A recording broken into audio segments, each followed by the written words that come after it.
Bueno, estamos con Máximo Soso, quien es profesor y director del programa Delito y Sociedad de la Universidad Nacional del Litoral en Santa Fe, Argentina.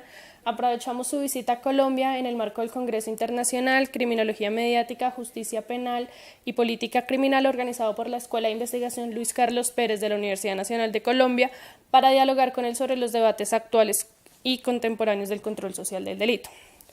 Máximo, mucho se ha dicho sobre el nacimiento de la prisión como una institución fundamental del castigo moderno, la cual tenía como finalidad la corrección del criminal.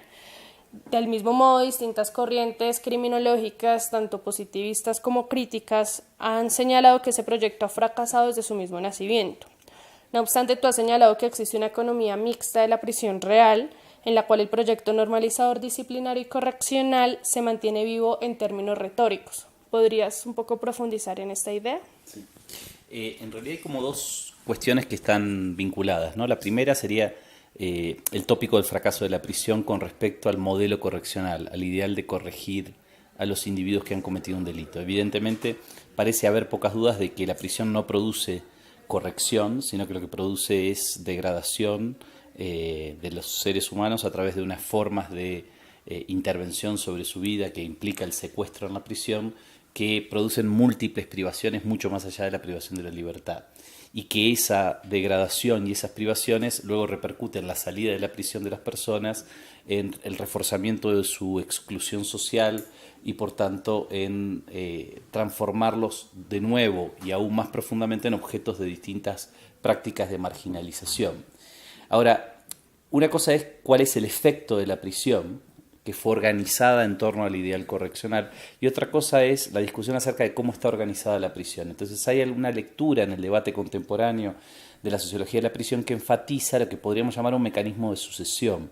Enfatiza la idea de que el modelo correccional de la prisión moderna murió y ha sido reemplazado por otro modelo de gobierno de lo que acontece adentro de la prisión, que muchas veces se identifica con la expresión prisión depósito, ¿no? La idea de una prisión que se desprende del ideal de la corrección del criminal y por tanto de lo único que se trata es de mantener encerradas a las personas durante un lapso de tiempo más o menos prolongado para, por un lado, retribuirles el daño que ocasionaron al haber cometido un delito con un daño contundente y, por otro lado, para neutralizarlos con respecto a la posibilidad de que vuelvan a cometer delitos en el futuro. Esa lectura de la prisión contemporánea, que piensa que la prisión contemporánea ha dejado atrás el modelo correccional y ha abrazado un modelo incapacitante, para decirlo de algún modo, el modelo de la prisión depósito, está muy inspirada en los desenvolvimientos al interior de las prisiones en los Estados Unidos desde los años 1970 en adelante, en donde efectivamente hubo una fuerte crítica al ideal rehabilitador y una crítica al ideal rehabilitador que se tradujo en desplazar al ideal rehabilitador de los textos legales y reglamentarios, en acabar con el lenguaje de la rehabilitación y en acabar con las prácticas que pretendían llevar adelante ese ideal.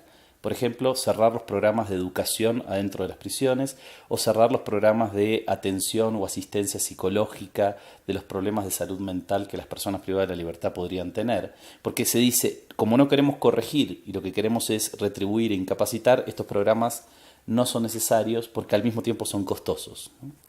Entonces, de hecho, la expresión prisión-depósito nació en la sociología de la prisión estadounidense.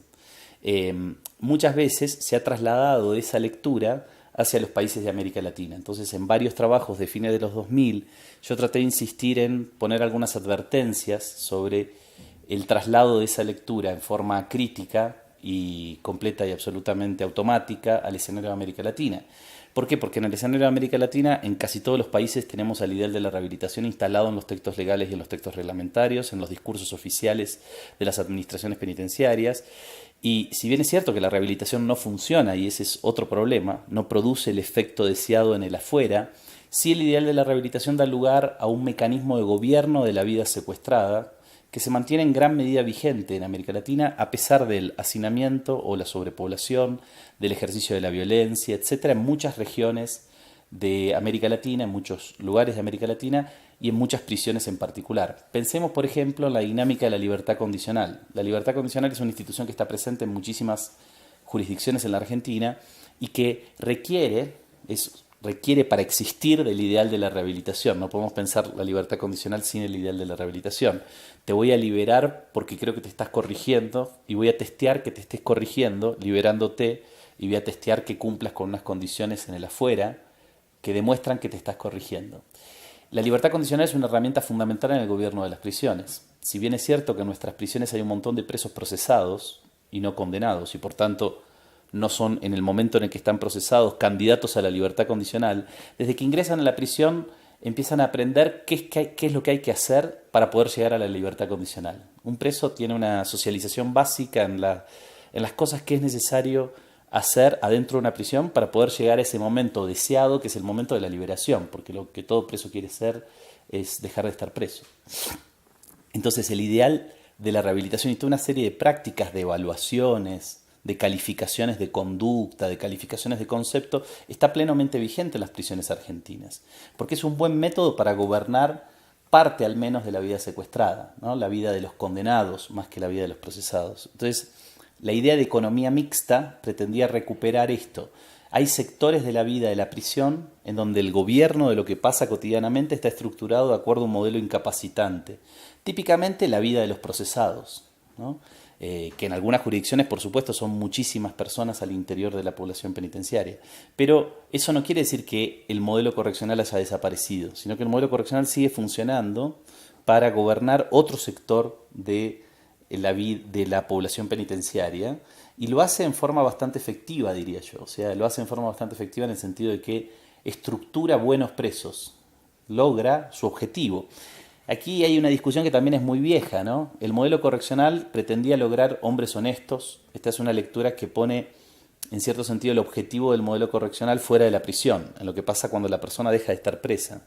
Pero en realidad el modelo correccional siempre fue, primero antes que nada, un método de gobierno de los presos. Y lo que pretende es construir buenos presos, es decir, presos que se apeguen al orden de la prisión. Y el modelo correccional sigue funcionando en gran medida por una serie de incentivos y desincentivos que estructura, que tienen que ver con la idea de un régimen progresivo, donde hay que pasar por etapas, y para poder pasar por etapas hay que demostrarle cosas a la administración penitenciaria. Sigue funcionando como un buen método de gobierno de la prisión contemporánea. Mucha gente que leyó esos textos a fines de los 2000 los malinterpretó, porque pensaba que los textos lo que decían era que había buenas noticias en lo que estaba pasando en la prisión contemporánea en América Latina, y el texto no pretende generar una valoración positiva de la subsistencia del modelo correccional. Lo que pretende simplemente es ajustar nuestra mirada sociológica sobre lo que está pasando en nuestras prisiones y justamente tratar de prevenir contra un gesto que es muy frecuente en América Latina, pero no solamente en América Latina, en otras regiones del sur global, que es adoptar acríticamente el último desarrollo teórico que se ha planteado sobre un problema en el norte global y transportarlo, imaginar que lo que está pasando en nuestros países es exactamente igual a lo que pasa en el norte global. En ese sentido, actualmente la legislación colombiana establece que la pena, como está definida, tiene funciones retributivas y tiene funciones de rehabilitación. ¿Es algo así el tema de economía? O sea, ¿se mantiene no solo en lo retórico, sino en la práctica?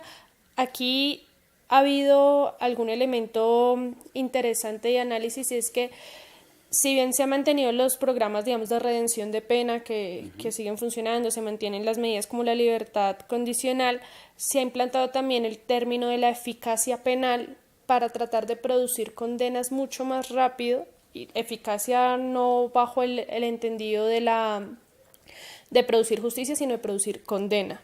Y eso ha generado que en los últimos años, tal vez en los últimos 3 años, la población sindicada haya reducido, digamos que ahora es un 30-40% versus un 60% de condenadas, pero no necesariamente bajo preceptos básicos del debido proceso y demás, sino de eficacia de la justicia.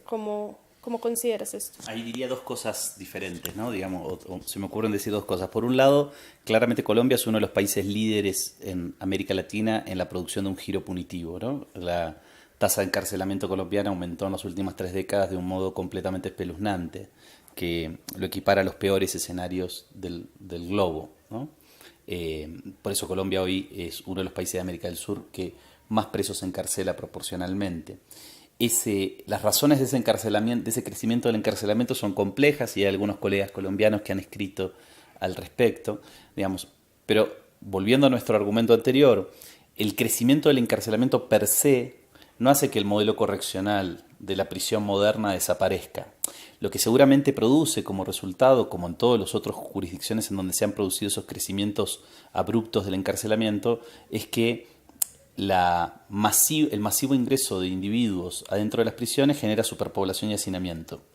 La superpoblación y el hacinamiento genera inversión de recursos para de algún modo responder a la subsistencia básica de esos individuos en una cárcel superpoblada y hacinada. Entonces, algunos de los ensambles teórico-prácticos, discursivos y prácticos del modelo correccional empiezan a desaparecer o se vuelven marginales. Entonces, típicamente, si en una cárcel había 100 presos y luego hay 1500, es muy probable que haya talleres para que ciertos presos trabajen en una mínima proporción.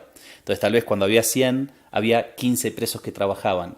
Y ahora que hay 1500, hay 15 presos que trabajan. Entonces, ese ensamble discursivo y práctico que se justifica en torno al ideal de la rehabilitación, te voy a rehabilitar y por eso quiero que trabajes mientras estás privado de la libertad, para que aprendas un oficio, para que aprendas el hábito de trabajar, para que eso te ayude cuando salgas al mundo libre, se vuelve claramente menos importante en la dinámica de la vida cotidiana. Pero es interesante ver cómo aún en escenarios como el de Colombia, donde no solamente estamos en presencia de un giro punitivo, sino un endurecimiento de la legislación penal, que es también verdaderamente importante, muy fuerte en los últimos 25 años. En Colombia ha habido incrementos de la punitividad en el derecho penal en los libros que fueron realmente muy dramáticos. Aún en ese escenario, fíjate cómo subsiste una institución como la redención de pena o la libertad condicional, porque sigue siendo un instrumento que por un lado tiene un cierto peso simbólico para algunos actores que aún creen en el ideal de la rehabilitación, y segundo porque tiene también un peso práctico, porque es una herramienta práctica para gobernar a los presos, tener esos instrumentos que le permiten al administrador de la prisión, al director de la prisión, a los guardias de la prisión, tener algo que ofrecer a cambio de el cumplimiento de ciertas reglas formales e informales que la administración penitenciaria propone. Entonces, claramente es un muy buen ejemplo de que aún en un escenario de alto nivel de incremento de la punitividad, incremento de la tasa de encarcelamiento, incremento de la punitividad en los papeles, incremento de la punitividad en los hechos, es interesante ver cómo subsisten esas herramientas típicas del modelo correccional, porque tienen una eficacia simbólica, pero también porque tienen una cierta eficacia práctica en el gobierno cotidiano de la vida secuestrada.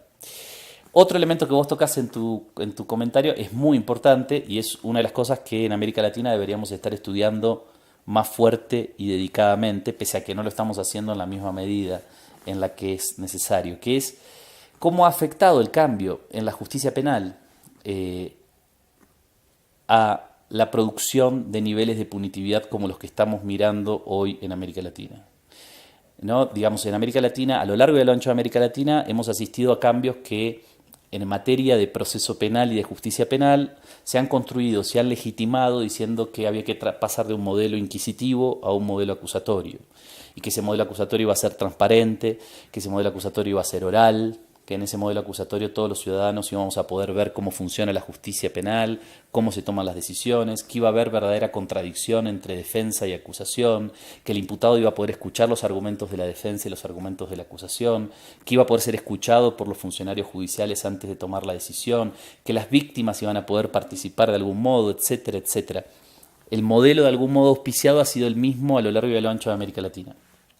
Ahora, más allá de las retóricas que han justificado estos cambios, hay una fuertísima tendencia, de nuevo a lo largo y a lo ancho de América Latina, que la nueva justicia penal, la justicia penal que pretendidamente se ajusta al modelo acusatorio, se traduzca en fundamentalmente una justicia penal que funciona a través de mecanismos de aceleración procesal, que tienen distintos nombres en distintos lugares, procedimiento abreviado, procedimiento de flagrancia, etcétera, pero que tienen siempre la misma dinámica. ¿En qué consiste? Primero, en abreviar los pasos del proceso penal de un modo dramático para poder producir rápidamente una decisión judicial sobre el caso, gastando menos dinero y menos tiempo. Entonces hay todo un lenguaje de la eficacia y la eficiencia que rodea a este desplazamiento, para lo cual se simplifican las etapas del proceso penal, pero fundamentalmente además, y a mí me parece que esto es la clave de esta dinámica, donde se instala un juego de negociación entre las partes que no es público, que no transita en las audiencias, sino que en todo caso en las audiencias se confirma, ¿no? Defensa y Fiscalía negocian en privado, en espacios que no son públicos, una solución para el caso. El fiscal tiene por lo general una posición extraordinariamente poderosa, sobre todo en los casos que son sindicados como caso de flagrancia, porque la voz de la policía en la producción de pruebas es muy importante en esos casos. Entonces la defensa tiene poco margen de maniobra, la Fiscalía suele imponer sus criterios, porque tiene, no digo siempre, pero en muchos de los casos, mucha más capacidad, mucha más fuerza en la negociación, y eso termina en una decisión judicial que por lo general es de sentencia condenatoria, a veces de cumplimiento efectivo, a veces no, y en algunos pocos casos de suspensión del juicio a prueba. Pero sin duda, para pensar el crecimiento del encarcelamiento en América Latina, estos mecanismos de aceleración procesal han sido un elemento que ha jugado. No tenemos todavía investigación empírica muy fina para poder determinar en qué medida han jugado, pero yo estoy convencido de que en una cierta medida han jugado, y sobre todo han jugado en esto que vos marcás, el cambio en la condición de las personas privadas de su libertad. No solamente aquí en Colombia, sino en otros países de América Latina, podemos ver progresivamente que el número de condenados crece en relación con el número de procesados y que se invierte el predominio precedente de los procesados por sobre los condenados, por lo general en los porcentajes que vos mencionás también, porque esa reversión se produce en el inicio de las nuevas justicias penales, cuando estos nuevos procesos penales empiezan a funcionar y luego chocan con un límite. Por eso, salvo casos muy excepcionales como el de Chile en los primeros 10 años de la reforma, el volumen de procesados rodea el 30 y el 40% hoy en muchas jurisdicciones que han producido esos procesos de reforma. Entonces, con respecto al auge de los procedimientos abreviados, procedimientos de flagrancia, hay casos extremos. Yo estoy haciendo un estudio empírico en la provincia donde vivo, en la provincia de Santa Fe, en la Argentina, que tiene un proceso penal completamente acusatorio y oralizado, pero que ha hecho una introducción del procedimiento abreviado extraordinariamente fuerte. Y uno de los primeros descubrimientos que produjimos es que del 97% de las sentencias condenatorias que se dictaron durante los 3 primeros años de este nuevo proceso penal, del 100%, el 97% se dictaron en procedimiento abreviado. Eso quiere decir 9.7 de cada 10. El juicio oral y público, que era la reina, de algún modo, de este nuevo proceso penal, desaparece radicalmente en la dinámica de la justicia penal nueva, de la justicia penal reformada. Y lo que hay es procedimiento abreviado. Un procedimiento abreviado donde en la audiencia defensor y fiscal dicen que llegaron a un acuerdo y el juez lo que hace simplemente es homologar el acuerdo. De hecho, usa la expresión homologación. El juez se transforma en un sujeto muy pasivo de un acuerdo que nace de una negociación, que es una negociación en condiciones, primero, secretas y segundo, de fuertes desbalances en cuanto a la capacidad de negociación entre las partes. Entonces, frente a las grandes promesas de la nueva justicia penal, la realidad es una realidad terriblemente diferente, que yo creo que al mismo tiempo impacta en los niveles de encarcelamiento. Lo que sí creo es que no tenemos muchas investigaciones empíricas que nos demuestren ese impacto. Entonces hay que trabajar más para poder mostrar esa conexión. Yo en términos de hipótesis creo que existe, pero creo que hay que trabajar mucho en demostrarla. Y también hay que estar abiertos a encontrar ejemplos distintos. Entonces, por ejemplo, en nuestro trabajo sobre la provincia de Santa Fe en la Argentina, hemos visto una fuerte utilización de las sentencias del procedimiento abreviado para producir sentencias condenatorias, pero al mismo tiempo debemos decir que la tasa de encarcelamiento no aumentó en esos 3 años de la nueva justicia penal. Entonces, hasta ahora, este nuevo modo de funcionamiento de la justicia penal no está produciendo más presos. Está produciendo más presos condenados que los que producía antes el viejo sistema, pero no está produciendo más presos. La cuestión es si, a medida que se va consolidando el sistema, nosotros estamos analizando un caso que solo tiene 3 años de funcionamiento, este efecto de crecimiento del volumen de presos empieza a visualizarse o no. Entonces yo creo que es posible que se visualice, pero necesitamos hacer investigación empírica para demostrarlo. Sobre las dinámicas de victimización y la percepción que se tiene sobre las medidas que el gobierno debe tomar. En Colombia y en Bogotá, particularmente su ciudad capital, el año pasado 8 de cada 10 personas manifestaron ser víctimas de hurtos, según algunas encuestas de victimización que se hacen en la ciudad. Y muchas veces se dice que las demandas de los ciudadanos pues son más policías en la calle, más cámaras y bueno, mayor punitividad. ¿Cómo entender realmente, uno, que estas demandas y que esas demandas son lo que el gobierno pues después asume como banderas propias? ¿Cómo entender realmente lo que la gente podría demandar en estas situaciones o cómo avanzar en esa discusión. Y segundo, cómo entendemos una relación entre victimización, percepción de inseguridad y medios de comunicación.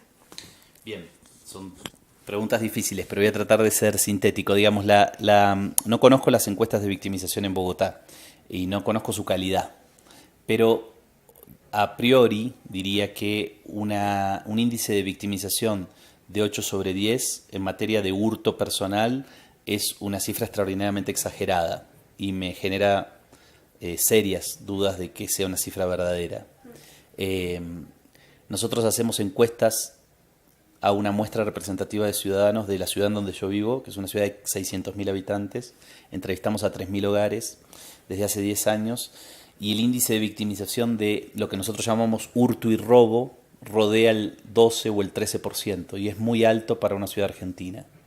No me parece que sea posible que el índice de victimización de Bogotá sea del 80% en un lapso temporal de un año. Probablemente la pregunta que le están haciendo en la encuesta es si alguna vez fue víctima de un hurto personal. Pero bueno, ahí ya tenemos un problema porque el índice estandarizado de victimización se construye sobre una medida temporal, una unidad temporal que es de un año. Habría que mirar cuáles son esas técnicas con las que se produjeron ese dato, pero en principio me genera un poco de desconfianza. Yo creo que los niveles de victimización, de determinado tipo de experiencia de victimización, que es por otro lado lo que ilustra ese tipo de estudios, como la encuesta de victimización, porque hay muchas otras formas de victimización que la gente no registra en ese instrumento, porque entre otras cosas las encuestas tampoco lo preguntan, pero además porque es difícil preguntarlo. Pensemos, por ejemplo, en la violencia contra la mujer. Las encuestas de victimización se suelen hacer en el hogar, cuando son cara a cara, eso implica que una mujer tendría que contarle a un encuestador que es un extraño, que ha sido víctima de una violencia, que por lo general, lo sabemos, ha ocurrido en el mismo hogar. Entonces es improbable que ese instrumento sea bueno para iluminar ese tipo de experiencia de victimización. Pero volviendo entonces a lo que decías, ¿en qué medida, si hubiera un alto nivel de victimización, como potencialmente puede haber en Bogotá con respecto a este tipo de delitos contra la propiedad, es posible pensar que ese tipo de victimización en los sectores poblacionales que experimentan más frecuentemente ese tipo de experiencia produzca una preocupación social con respecto al delito y una sensación de inseguridad y un miedo frente al delito, que se puede incluso transportar al plano conductual. Entonces puede generar conductas de evitamiento, dejar de hacer cosas que antes hacías para no ser víctima de un delito, dejar de ir a determinados lugares, por ejemplo, o dejar de salir solo de noche, por ejemplo, o adoptar comportamientos de autoprotección, hacer cosas que antes no hacías para evitar ser víctima de un delito. A mí me parece que las evidencias científicas que tenemos recolectadas sobre la relación entre victimización y sensación de inseguridad nos permiten pensar que es probable que ante altísimos volúmenes de victimización haya un cierto impacto, pero no hay que pensarlo en términos de una alineación matemática. No es que porque creció la victimización crece la preocupación, porque baja la victimización baja la preocupación, porque de hecho está muy demostrado que aun cuando se experimenten descensos fuertes, sostenidos en el tiempo de los niveles de victimización, los niveles de preocupación y de miedo al delito persisten. Porque la preocupación y el miedo al delito no se alimenta solo de la victimización. Lo que yo sí quiero decirte es que no creo que la victimización sea algo completamente intrascendente en la construcción de la preocupación social. Entonces, para poner un ejemplo clásico, si vos sos mujer, afrodescendiente, y vivís en Brixton, en el Outer London, en un barrio extraordinariamente pobre y marginalizado, y tenés miedo de ser víctima de un acto de violencia en la vida pública, en el espacio callejero, es un miedo más o menos razonable. ¿Por qué? Porque los niveles de victimización de ese tipo en ese lugar, para ese tipo de población, mujer, afrodescendiente, joven, son bastante elevados. Entonces, hay un sustrato de experiencia en la construcción de las preocupaciones y las sensaciones. Ahora, eso no quiere decir que las preocupaciones y las sensaciones solo se nutran de las experiencias. Y aquí juega un rol muy importante el impacto de los medios de comunicación en la forma en la que producen información acerca del delito común y popularizan la idea de que hay una onda de hurto personal en Bogotá y que nadie puede salir a la calle sin que sufra un hurto. Eso produce también preocupación y produce también miedo. Entonces, evidentemente hay factores extra, más allá de la experiencia de victimización, que impactan en la manera en la que construimos nuestras preocupaciones y nuestras sensaciones. Los medios de comunicación, su modo sensacionalista, espectacular de informar sobre el problema del delito y de instalar verdaderas olas delictivas, son un factor. Pero también otro factor puede ser, por ejemplo, ser una persona de la tercera edad. Está bastante comprobado que las personas de la tercera edad tienen altos niveles de preocupación social con respecto al delito y de sensación de inseguridad. Está comprobado en lugares muy distintos del mundo. ¿Por qué eso es así? Bueno, no es porque son muchas veces víctimas de ese delito, sino que están experimentando un momento de su vida en donde una serie de seguridades están en crisis, ¿no? Desde la relación con los miembros de su familia, hasta la posibilidad de quedarse solos, hasta la posibilidad de no darse abasto a sí mismos para poder llevar adelante su vida cotidiana. Y una de las maneras de cristalizar ese conjunto de preocupaciones es en la preocupación por el delito. Y en esa dirección hay muchos otros ejemplos que podríamos hacer de factores extra victimización que impactan. Ahora, cuando pasamos a la demanda de punitividad, es como otro paso ulterior, y eso también analíticamente deberíamos diferenciarlo. Uno puede tener mucha preocupación por el problema del delito en su ciudad y no traducirse eso necesariamente en una demanda de mayor punitividad. La demanda de mayor punitividad puede estar afectada por un alto nivel de victimización o un alto nivel de sensación de inseguridad, pero también puede no estarlo. No hay una relación matemática y automática, lineal, entre estas variables, entre estas dimensiones. La construcción de la punitividad del público es también un fenómeno extraordinariamente complejo, donde interviene, de vuelta, el rol de los medios de comunicación, los mensajes que se envían a los medios de comunicación acerca de qué es lo que hay que hacer con respecto a estas olas de delito común, pero también impacta, por ejemplo, la ideología de la persona a la cual estamos preguntando, o sea, su posición política. No es casual que las personas que tienen posiciones políticas conservadoras sobre una serie de temáticas suelen tener también posiciones favorables a las demandas de punitividad. Y viceversa, las personas que tienen posiciones progresistas sobre una serie de temáticas suelen tener, no necesariamente tienen siempre, pero suelen tener una posición más crítica con respecto a las demandas de punitividad. Entonces, a mí me parece que todas estas dimensiones requieren investigación empírica. Y requieren investigación empírica en cada contexto, porque puede haber un nivel de variación entre los contextos y tenemos que estar atentos a ese nivel de variación. Lo que está claro es que no hay un público que reclama punitividad, que eso es una invención, digamos, porque en realidad no hay un público, hay públicos, hay grupos sociales muy diferentes entre sí que se relacionan con el problema de la punitividad de manera muy diferente. Entonces una cosa es ser un anciano y otra cosa es ser un joven, una cosa es ser de clase media, otra cosa es ser de clase trabajadora o de clase alta, una cosa es vivir en un determinado escenario urbano, otra cosa es vivir en otro determinado escenario urbano. Yo he trabajado bastante haciendo investigación empírica sobre esto en función de esa encuesta que te comentaba que venimos haciendo hace 10 años, y lo que nosotros encontramos es un público muy partido en varios pedazos, que tiene orientaciones muy diferentes con respecto a la pregunta qué es lo que debemos hacer acerca del delito y de la pena. De hecho, por ejemplo, reiteradamente en nuestra encuesta desde hace 10 años, todas las mediciones nos han dado como primer respuesta que los ciudadanos eligen dentro de un catálogo de respuestas cerradas acerca de qué es lo que hay que hacer para enfrentar el problema de la inseguridad frente al delito, producir más y mejor educación. Esa es la respuesta que recibe el mayor volumen de adhesión. Luego hay toda una literatura y toda una línea de investigación que, tratando de mostrar la complejidad que esto tiene, también trata de indagar las técnicas que utilizamos para registrar empíricamente los niveles de punitividad. Entonces, está claro que cierto tipo de preguntas favorecen la inclinación hacia la mayor punitividad del público. Por ejemplo, preguntas que tienen una estructura binaria, una respuesta cerrada de carácter binario, sí o no. También está claro que cuanto más información los ciudadanos tienen sobre el tópico sobre el cual vos querés preguntar, más posibilidades hay de que la respuesta sea menos punitiva, ¿no? Nosotros hacemos un ejercicio hace varios años en donde le damos un caso a la persona que entrevistamos para que lo resuelva y le ponga una pena. Y es un caso real, que tiene una pena real impuesta por la justicia penal, y el 70% de los ciudadanos imponen penas más bajas que la de la justicia penal. Pero cuando le preguntamos si la justicia penal es benévola con el delito, si es muy dura o es muy blanda, la mirada de que la justicia penal es muy blanda tiende a estar enfatizada. ¿Por qué? Porque hay falta de información sobre lo que efectivamente son las decisiones judiciales. Entonces, que el público reclame punitividad es claramente un artificio, es una construcción artificial generada por el mundo de los medios y por el mundo de la política, por determinados actores de los medios y por determinados actores de la política, y se construye claramente al servicio de una serie de respuestas estatales que son las que se pretenden producir. Entonces, frente a esta idea ingenua de que cuando los políticos contemporáneos promueven decisiones legales o de política pública que incrementan los niveles de punitividad, están respondiendo a la demanda del público, hay que leer eso de un modo muy diferente. Esos mismos actores contribuyen a crear esa imagen de que el público reclama punitividad y luego la utilizan como una base de legitimación de un conjunto de decisiones que toman porque están convencidos de qué es lo que se debe hacer, porque responde a sus principios y enfoques desde el punto de vista ideológico. Por lo tanto, se trata de políticos que en líneas generales en este terreno expresan una forma de conservadurismo.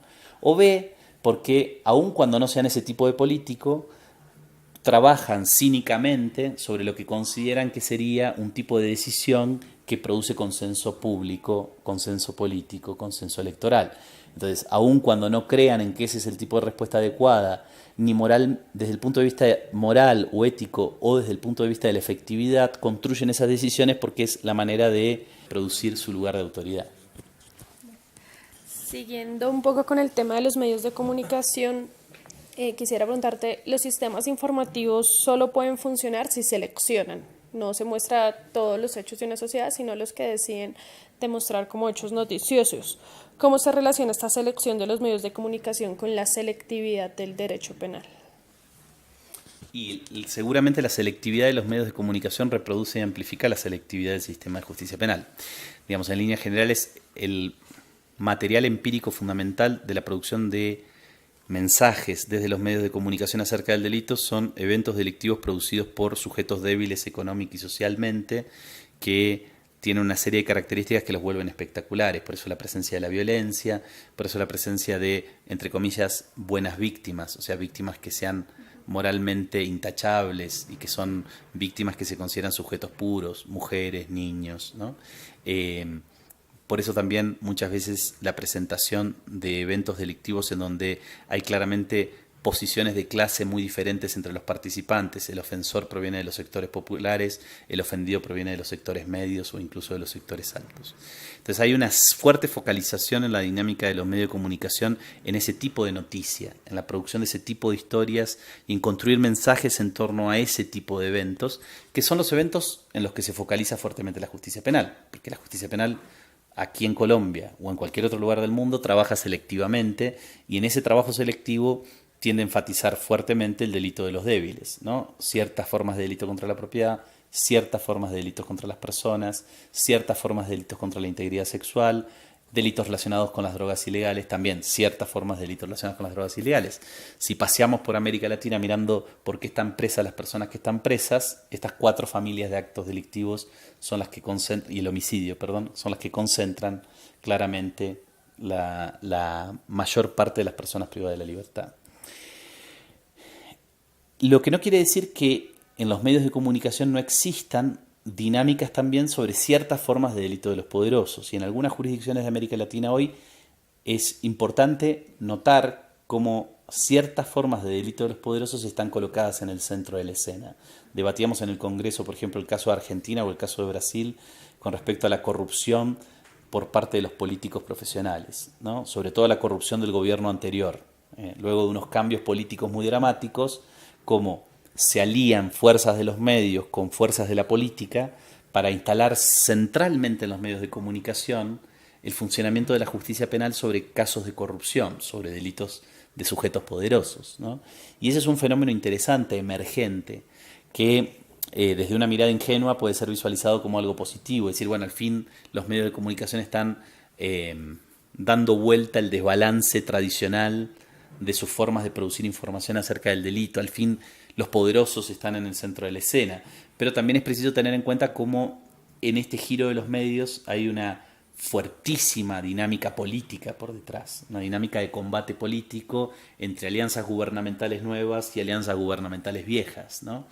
Entonces eso se ve muy claramente en cómo los medios de comunicación selectivamente le prestan atención a la noticia de los delitos de los poderosos de la vieja alianza gubernamental, pero no a los delitos de los poderosos de la presente alianza gubernamental, pese a que existen materiales empíricos que darían lugar a ese tipo de producción de información. Pero creo que eso también sucede hoy en la contemporaneidad, lo tenemos que incorporar en en la construcción de nuestro panorama acerca de la relación entre los medios y el delito, ¿no? Donde yo vivo en la Argentina hoy, si vos abrís un diario hoy en la Argentina, tenés entre la primera y la segunda página una noticia sobre una acción judicial en relación a un acto de corrupción de la alianza gubernamental anterior. Entonces ahí tenés una dinámica que está en movimiento y que es muy potente y que es preciso analizar detalladamente. En el derecho penal moderno, la racionalidad está sumergida en la idea de la pena como fin último del sistema criminal. Podemos decir entonces que ya no está fracasando, sino que ha sido exitoso porque la pena efectivamente se convirtió como fin último y así se está aplicando en tanto versus contexto latinoamericano como con otros contextos de otros países. Yo no soy muy amigo de la construcción de afirmaciones extraordinariamente generales. Soy un poco desconfiado con respecto a esas afirmaciones. Es cierto que en algunas jurisdicciones del mundo los niveles de punitividad han crecido extraordinariamente en los últimos 40, 30 o 20 años, dependiendo de los casos, y tenemos escenarios en donde los niveles de punitividad son extraordinarios. El ejemplo de Colombia es un muy buen ejemplo, pero también el ejemplo de Argentina. Argentina tiene hoy 170 presos cada 100.000 habitantes y en el año 1992 tenía 65 presos cada 100.000 habitantes. Entonces es un crecimiento extraordinariamente dramático. Pero también hay jurisdicciones en el mundo donde eso no ocurre. Y es importante entender que esto es así. Es importante no ceder a la tentación de que lo que pasa en California pasa en todos lados del mundo. Porque eso aplana las diferencias que existen en el mundo y nos devuelve una imagen uniformizada del mundo que no existe, que no es real. Entonces, hoy en Holanda hay 59 presos cada 100.000 habitantes. Y hace 10 años había 125 presos cada 100.000 habitantes. O sea, hoy Holanda tiene la mitad de presos que tenía hace 10 años. Hoy Finlandia tiene 55 presos cada 100.000 habitantes y hace 30 años tenía 300 presos cada 100.000 habitantes. Tiene un sexto de la población penitenciaria que tenía hace 40 años. Hoy en la India hay 30 presos cada 100.000 habitantes. Y es un país que tiene 1.000 millones de habitantes. No es un paisito perdido en el mundo. Porque siempre cuando uno habla de Finlandia enseguida le dicen, bueno, Finlandia, son 4 millones de habitantes cerca del Polo Norte, ¿a quién le importa? Será algo muy raro que pasa ahí. No es solo que pasa ahí, pasa en otros lugares también. Entonces, esta es una primera observación que a mí me parece que es importante introducir, porque también nos plantea la pregunta acerca de qué es lo que hace que en esos lugares existan esos niveles de encarcelamiento. Yo creo que claramente en nuestros países, en América Latina, aunque hay diferencias adentro de América Latina, también, ¿no? Porque una cosa es Brasil con 320 presos cada 100.000 habitantes y otra cosa es Argentina con 170 presos cada 100.000 habitantes. Es la mitad y es una diferencia significativa. No podemos pensar que es todo exactamente lo mismo, pero sí creo que la penalidad se ha expandido de un modo dramático en nuestros países, ¿no? Y que ese dramatismo vuelve a este tipo de desarrollos terriblemente difíciles de combatir, terriblemente difíciles de oponerse a, ¿no? Porque son desarrollos que se anclan claramente en transformaciones macroscópicas de carácter económico, de carácter social, de carácter cultural. Pero sí creo que la clave de esta transformación está en la vida política y en el combate político.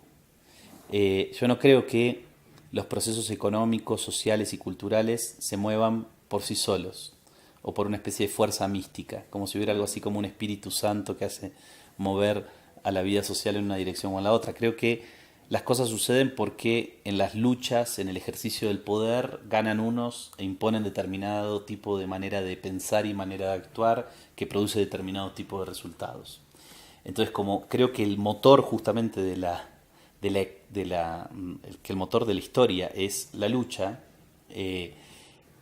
creo que es posible luchar contra esta situación dramática de incremento de la punitividad. Y por eso me parece interesante para nuestros países pensar en esos casos en donde el crecimiento de la punitividad se detuvo, o pensar en esos casos en donde el crecimiento de la punitividad bajó. No solo se detuvo, sino que se revertió. Por eso los casos de Holanda o de la India me parecen casos que una persona que vive y piensa en América Latina debería intentar comprender. Pero además hay casos en América Latina que nos muestran que ese tipo de descensos no son del todo imposibles. Ecuador tenía en el año 2007 130 presos cada 100.000 habitantes. Era una tasa relativamente contenida ya para el año 2007 en la región, pero que venía de un crecimiento abrupto durante todos los años 2000. Y en los primeros 2 años del gobierno del presidente Correa se produjo un descenso a 73 presos cada 100.000 habitantes, o sea, la mitad. Ese proceso luego se revirtió y hoy Ecuador tiene 165 presos cada 100.000 habitantes al interior de la misma experiencia política, ¿no? Y lo vuelves un caso fascinante para comprender qué es lo que pasó. Pero esos primeros 2 años son un momento y un caso muy interesante, porque es un momento y un caso en donde, en el medio de una América Latina en donde los niveles de encarcelamiento crecían sin parar, hay una jurisdicción en donde se producen una serie de dinámicas que van en la dirección contraria. Y esa serie de dinámicas que iban en la dirección contraria tienen en la base a la política, ¿no? No es que los niveles de exclusión social en Ecuador entre el año 2007 y el año 2009 cambiaron radicalmente, pese a que también hubo políticas sociales muy interesantes lanzadas por el gobierno del presidente Correa. En todo caso, sus efectos, aun cuando se hubieran producido, no se produjeron en 2 años, ¿no? Entonces, lo que sucedió ahí es claramente el rol de la política, produciendo decisiones que generan un tipo de resultado penal distinto. Entonces, me parece que pensar en esos casos no es algo que solamente tenemos que hacer como una curiosidad, ¿no? Porque también hay una especie de tentación de decir, bueno, eso es como un accidente, sino que tenemos que pensar detalladamente, investigar detalladamente esos casos porque nos pueden dar claves sobre cómo producir obstáculos a la constante deriva punitiva que podemos ver en la mayor parte de nuestros países. Pues, relacionadamente con el tema de la victimización, conocemos el crimen o la experiencia con el crimen a través de los medios de comunicación. Es una forma de acercarse a la experiencia del crimen. Pero también los medios de comunicación están mediatizando sobre el funcionamiento del sistema judicial. Ya no solo sobre la etapa primera de los hechos del crimen, sino sobre cómo debería desarrollarse un proceso judicial. ¿Qué efectos tiene esta mediatización del conocimiento del sistema en los procesos de criminalización secundaria y en los procesos judiciales? De vuelta, este es un tópico muy interesante que reclama más investigación empírica de la que tenemos, ¿no? Esta sería la primera cosa que es importante señalar. Todos sabemos que los medios de comunicación impactan fuertemente en las decisiones que los actores judiciales toman. Tenemos un punto de partida que creemos sólido, pero poder investigar eso empíricamente no es tan fácil, ¿no? Entonces, ¿cómo construir investigación empírica en esa dirección? Es muy difícil que un juez o un fiscal, a la hora de justificar su decisión de acusar o condenar, hagan una referencia explícita al tratamiento por parte de los medios de comunicación del caso sobre el cual están interviniendo. Nosotros hemos hecho, por ejemplo, entrevistas con estos actores, con fiscales y con jueces, y también con defensores, y les hemos hecho preguntas sobre cuál es su relación con los medios de comunicación, en qué medida perciben que hay una presión para tomar decisiones o no.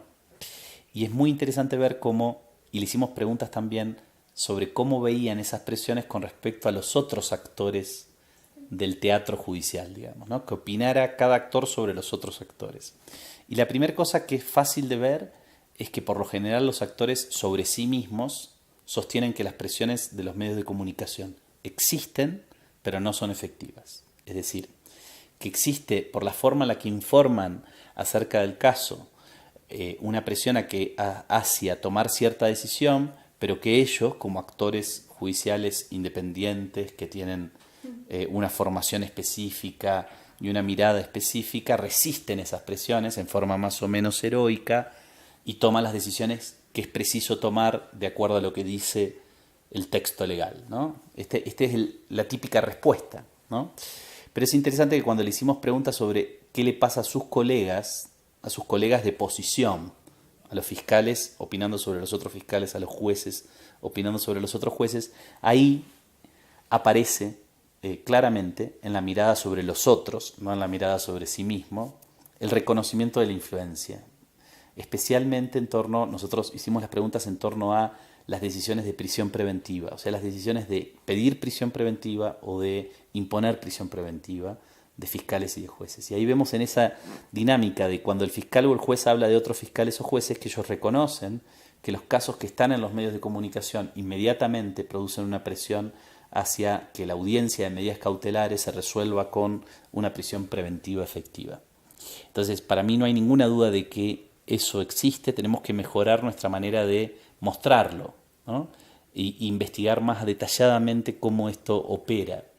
Evidentemente, cuanto más importancia tiene el caso en los medios de comunicación y más seguimiento se produce en torno a ellos, podría ser una herramienta empírica para poder testear el impacto en las decisiones, ¿no? La mirada de los defensores públicos es muy interesante también al respecto, porque los defensores públicos son quienes más claramente se consideran exitosos en resistir las presiones, tanto cuando les preguntamos sobre lo que ellos mismos hacen como sobre lo que hacen sus compañeros de posición. Y eso le da a la defensa pública hoy, especialmente en la Argentina, en algunas jurisdicciones en donde la defensa pública es bastante fuerte, y podemos decir que ese sea uno de los pocos resultados positivos de la reforma procesal penal, la creación de oficinas de defensa pública bastante fuertes, con personal bastante capacitado, con bastante compromiso en la función que desempeñan, y ahí podemos ver un actor que es interesante para explorar, a mi juicio, esta temática como un lente, como un informante clave, ¿no? Que participa en todas las audiencias, que participa en todas las tomas de decisiones.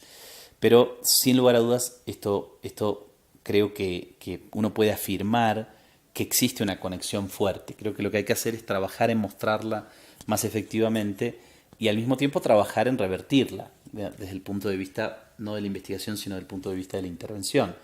Algo que es complejo, pero tampoco imposible, digámoslo así. Es preciso, me parece, construir también una utilización de los medios de comunicación en torno a este mismo problema, o sea, instalar este problema y este debate en los medios de comunicación, algo que por lo menos en la jurisdicción donde yo vivo y trabajo, en la Argentina, no está sucediendo hoy, porque también nosotros como investigadores tampoco estamos siendo muy efectivos en poder plantearlo. Bueno, Máximo, muchas gracias por tus aportes tanto al Congreso como a esta entrevista. Bueno, muchas gracias a ti y a todos por la invitación, la he pasado muy bien y espero que sigamos en contacto.